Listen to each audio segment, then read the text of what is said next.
Okay, it's we've given everyone an extra few minutes to get through the door, so I think in the interest of trying to keep things on time, we'll make a start. So, hello and welcome everyone to the first Blueprint Forum.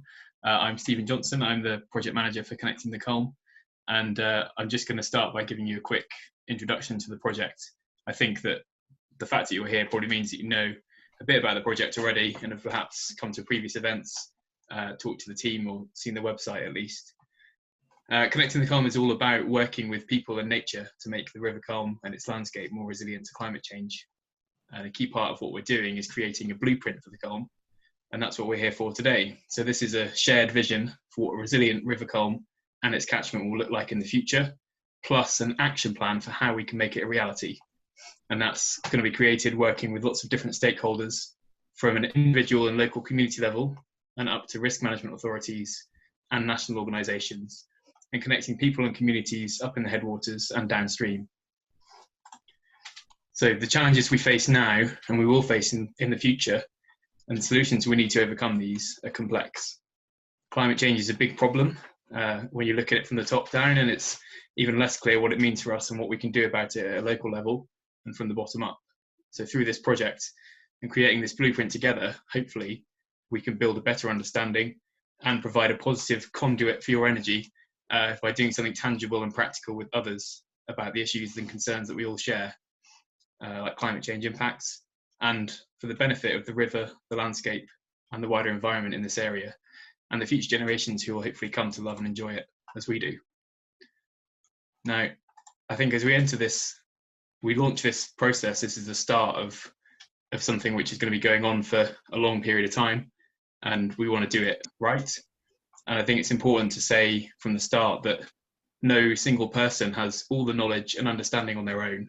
So no single person has all the right answers or even knows all the right questions to ask. And so far on this project, we have looked at scientific modelling and information and gathered that so far. And I think this, as part of the next step in the journey, is about broadening out from that and inviting different stakeholders to share their views and learn from each other. So today, we're bringing together people and organisations from across the catchment to start working together. And thank you for being here. So the main aims of what we're trying to do today are shown here. I'm going to start with looking at what we've done so far in the project, where we're heading and why what we're doing is important. We also want to, as I said, through this process, develop a shared understanding together and educate each other. So no one person or perspective is entirely right. There isn't going to be a single winner at the end of this process. Hopefully with the right attitude and communication, we can share and learn from each other in a safe space and come to informed compromise and a shared vision and plan. And we'll all be better off for it, and the River Culm will too. And in the second half of the session, we're going to be using interactive digital tools to start to get your input on some of these key things. So in particular, what do you think the issues and opportunities are? What your questions, concerns and ideas that you have that you want to explore with others, and processes for how you'd like to work together and organise ourselves, and who should be involved in that. And Dominic from the team will be showing you how to use these tools and getting your input in the second half of the session. So firstly, on the first point, looking at why we're doing this, why it's important, we're firstly going to hear from Lord Cameron, who is an ex-chair of the Countryside Agency and is currently co-chair of the all-party parliamentary group on agriculture and food for development. So let's hear what he's got to say. Hello everybody, good afternoon. Thank you very much for inviting me to your Connecting the Culm Forum event. I'm sorry we can't all be meeting in person, but it sounds like a great project, and I know it's going to inspire many people of this generation and the next. Rivers are the source of life. Indeed, the thread of a river is often used by poets as a metaphor for the human life. We start as the rain of life falls onto the earth, and then we become a young, small, gushing stream, vibrant and busy, which flows as we grow, getting bigger and sometimes more powerful through the twists and turns of life. until eventually we slip gently into the sea of eternity, where perhaps again, if the poet believes in reincarnation, we are lifted by the power of the sun to fall once more onto the hills as the rain of life. Meanwhile, the Chinese have a saying that you cannot step into the same river twice, because the water and the character of a river at any one spot are always changing. This is because a river has a life force of its own. It is also where life itself can flourish in the most extraordinary abundance and diversity, if the river is healthy. In the UK, we get dragonflies, water boatmen and mayflies, through tadpoles, frogs, shrimps, eels, dippers, kingfishers, to otters and beavers, etc. Not to mention trout, grayling, carp, perch and pike, to name but a few. And not only fauna, but also flora, with the abundant plant life of algae, mosses, flag irises, water violets, and many, many more. Riverbanks are humming with life, or they should be. For those of you who fish, you will know that much of the joy of that sport is in watching the life of the river around you, and the almost hypnotic way each part of a river flows differently through a landscape that it itself has created over centuries and centuries of flowing, endlessly flowing, while we mortals are here today and gone tomorrow. Added to all that, another wonder of a river are the human communities that develop or have developed along them. These communities have developed throughout history for a variety of reasons, from the simple need for drinking water for family and livestock, for irrigation of crops, and for the power of milling those crops. In some cases, the rivers were transport routes for traders.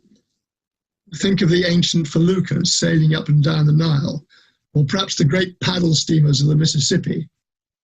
Big wheel, keep on turning, as the song goes. Here in England, many of our market towns developed on our rivers. Some, like Manchester on the Mersey, eventually became industrial cities, where water links were crucial for getting raw materials in and finished goods out. Some, like Exeter and Taunton, became market and county towns, while some were just trading centres and even ports. Someone told me the other day that they found in their attic a 19th century ticket for travelling by boat from Langport in Somerset, some 20 miles from the sea, all the way to New York City. The River Parrett was thus part of a highway to the Americas. I expect they had to change boats once or twice, at least I hope so, as I personally wouldn't want to travel across the Atlantic in a boat that could also navigate the shallow River Parrett. And because our rivers were so important to us in so many different ways, the management of these rivers became part of our culture, our agriculture, and the way we lived and worked. At its simplest, and at its roots, this management consisted of digging field drainage systems to get water off the fields and into the river, so the fields could be cultivated more effectively and the crops grow better as a result of not sitting in pools of water. Here in the West Country, we still find clay drains in our fields, which were laid by Romans, showing that this is no modern engineering solution. Then there are ancient mill leats and weirs built to harness the power of the water, or sometimes to assist in the navigation of the river. And as our population grew, there was a tendency, in towns at any rate, to build houses and workplaces ever closer to the river. And so there have been various attempts by humans to channel the rivers, to prevent them bursting their banks and thus flooding homes and businesses.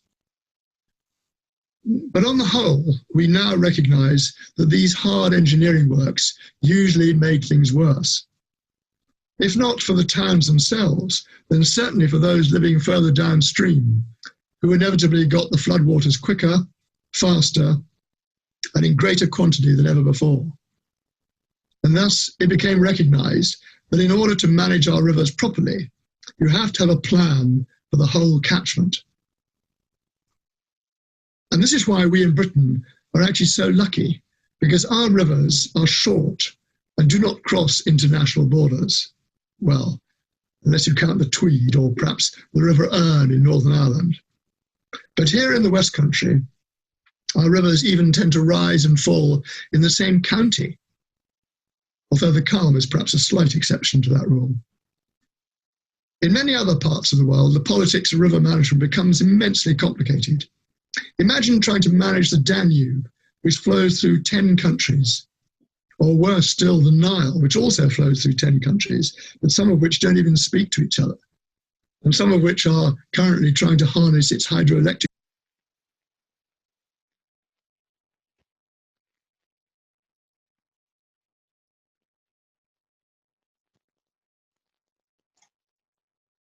power, to the possible detriment of those downstream. In the Middle East, about 30 or 40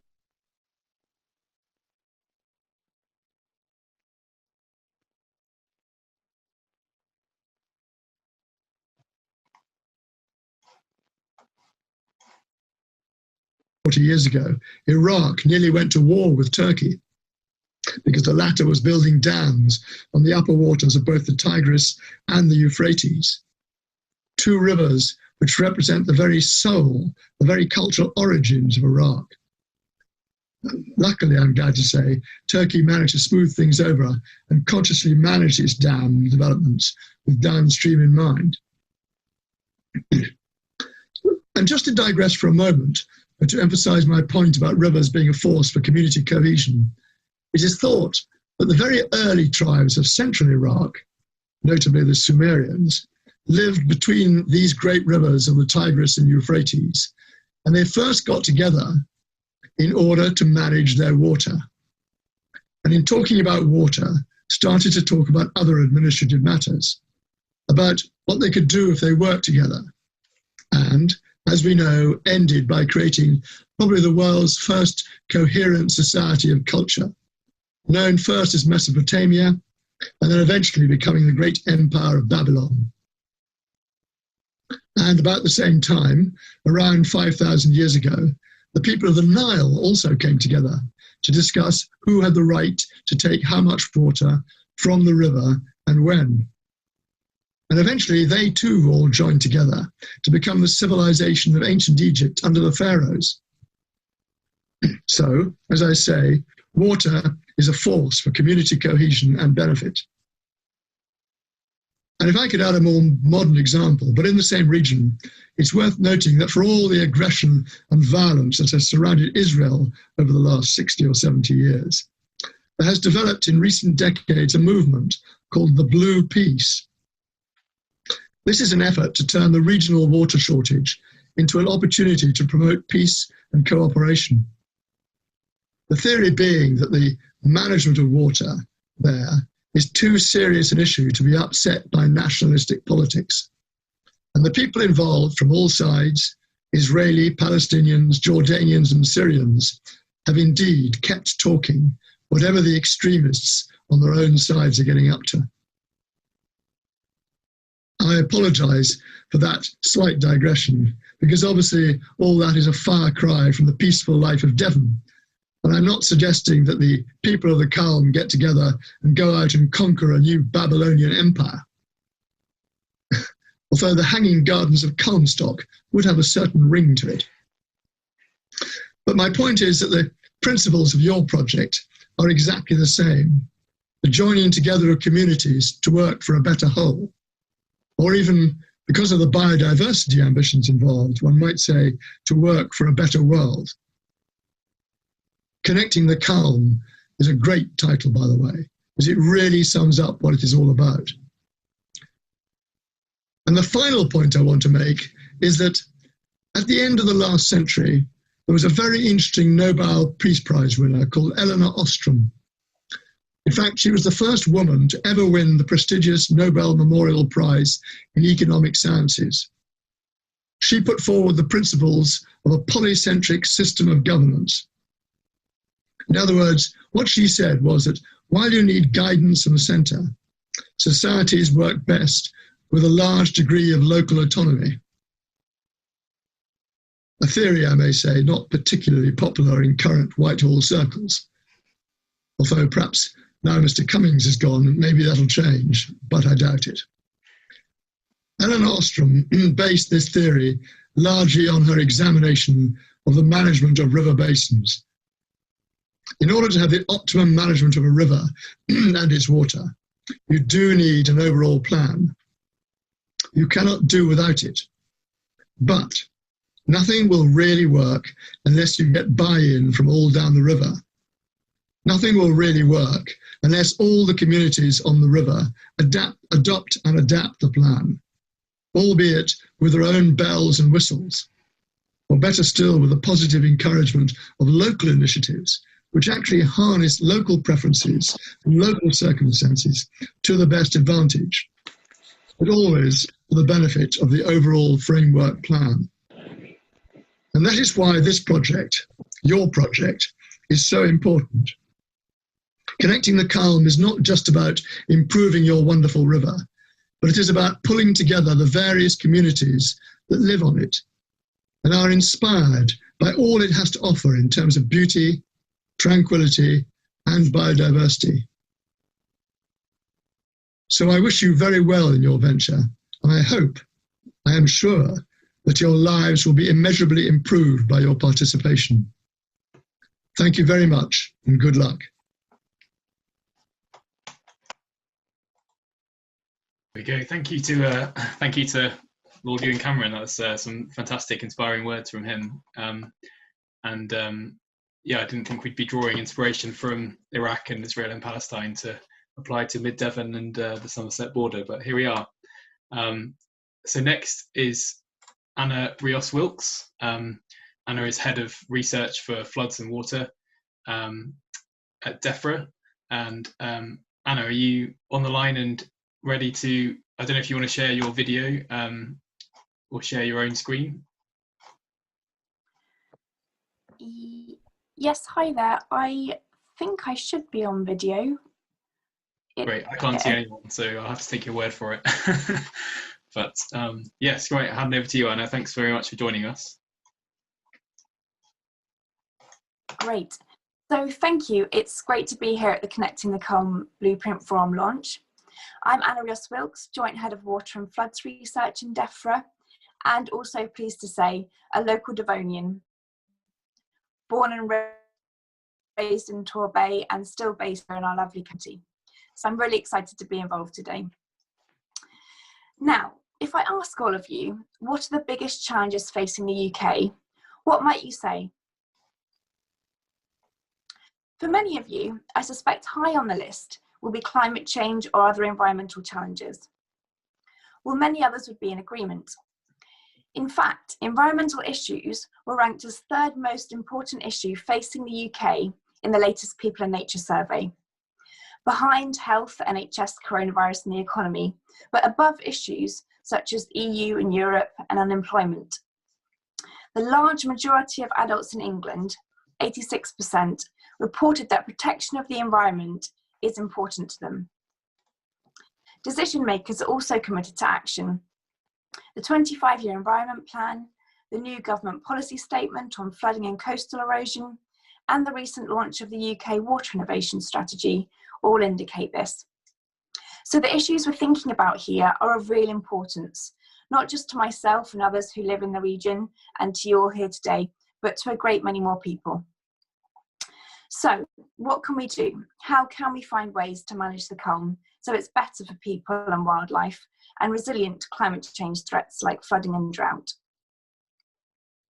Well, I see two pillars or two legs upon which good decisions and solutions stand.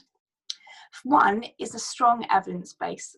Now, I would say this as a government analyst, but I do believe with attention to what the evidence tells us. Excellent science and research allows us to get an understanding of the issues we need to tackle, to gather information on what has worked well in the past, and learn lessons from that for the future. And I know the Culm Blueprint building blocks include these types of activities through the evidence review and core modelling which is planned. But this alone is not enough. A critical second pillar for sustainable solutions is proper engagement and community involvement in plans to take action. Through this, we can better understand that the system, or the place that we're focusing on, in this case the Culm catchment, is not just an environmental system, but also very much a social one. It's a system where, as Ewan has just illustrated so well, the environmental and social aspects are intricately connected and influence each other. So we rely on the environment, and we all have a direct impact on actions. Community involvement and co-creation helps us understand these connections, the priorities of the people who live there, and what could work on the ground. This source of local knowledge and expertise is absolutely fundamental to finding sustainable solutions to the challenges that we face. What is great is that we can already see how this collaborative co-creation approach is starting to deliver success in the UK. For example, the Catchment Pioneer projects in North Devon, Cumbria and Manchester promote joined up thinking and working between local communities and scientists to find ways that we can work with and enhance nature to address societal challenges. Also close to home, the South West Catchment Partnership has had great results with local farmers, land managers and water companies working together to improve water quality at its source, creating big cost savings on water treatment later down the line. So that's why I'm so excited to be here today, to see the good turnout and many people who are here to take part in this important initiative. So thank you to all of you for caring, for offering to share your time, expertise and ideas. I wish you all the best for a fantastic week ahead, and thank you for having me. Brilliant, thank you very much, Anna. It's great to have you, and yeah, thanks for those words. It's yes, I agree. The need for a strong evidence base to base all this on is has been very important to us in the project so far. So now I'm just going to give a quick overview of where we've come from so far and where we're headed before we dive into some of the more interactive stuff. And yeah, building on what Anna was just saying, something which I wanted to mention, which is coming out very shortly, is just having final touches added to it, is an evidence review where we're pulling together all the best available evidence, data and information about the catchment, including this here shows the latest water quality status for different streams and tributaries within the catchment.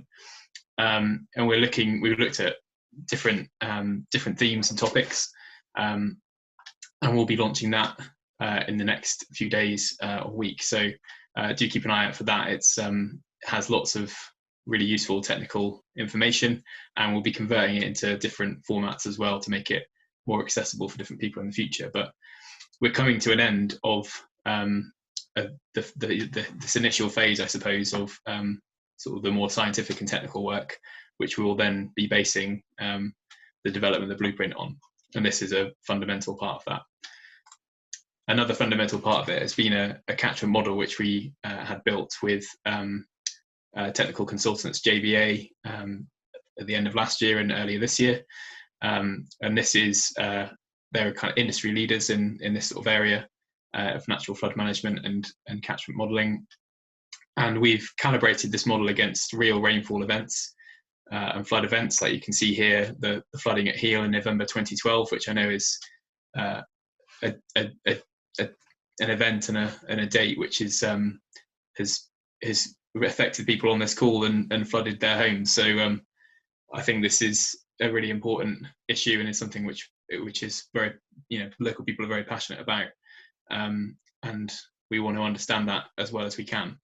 So once we've calibrated the model against those real events and seen how the whole catchment has responded to certain rainfall, we've then built climate change scenarios and assessed the impacts of different climate change scenarios on future river flows, and also looked at different options for working with nature in the catchment, and then rerun the scenarios to see what impacts that's had, so we were able to quantify the benefits and show to people and different organisations who might be interested in this what the power of this type of work that we're trying to advocate for in this project the power of what's possible. Co-creation has been a really key part of the project so far. Obviously, we are living through a very challenging pandemic, so this has been challenging. We've had to adapt what we're doing in the last 9 months or so, but we've kind of from the start have been focusing on trying to bring together different people from different backgrounds and perspectives. So we have done various activities and events with people from key authorities and organisations who have an interest in the river and how it's managed, or infrastructure and landscape that's of the catchment. Also landowners and farmers who own and manage land in the catchment, and communities and the individuals and local people. And I'll just give you a quick flavour of some of the things that we've done over the last couple of months. We had a really successful workshop and a series of interviews with people from key organisations towards the end of the summer and at the start of autumn this year, where we identified lots of different strategic links for the blueprint for the Culm. So this is really to demonstrate how we can, as we're developing this document and the plan, the vision that we want to see for the future of the river, these are the things that it will link to and may help deliver that vision and make it reality. We've also been out and about on the ground where it's been possible, looking at issues and solutions within the catchment and nearby catchments.